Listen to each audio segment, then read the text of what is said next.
ตอนนี้นะคะเราอยู่ที่ทะเลออกมอแต่ว่าเรามาทะเลเราไม่เจอทรายเพราะว่าน้ำมันกำลังขึ้นน้องจ่ายเลยไม่มีทรายไม่มีชายหาดให้นางลงไปตักทรายเหมือนที่เคยมาทุกๆครั้งแต่แม่เห็นบ่อน้ำก็เลยคิดว่าให้น้องจ่ายเล่นน้ำตรงนี้แล้วกันนะมาจะได้ไม่เสียเวลาให้นางเล่นของนางไปมีความสุขน้ำเค็มห้ามกินนะคะบอกก่อน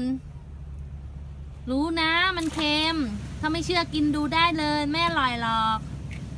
แล้วถ้าเจอปู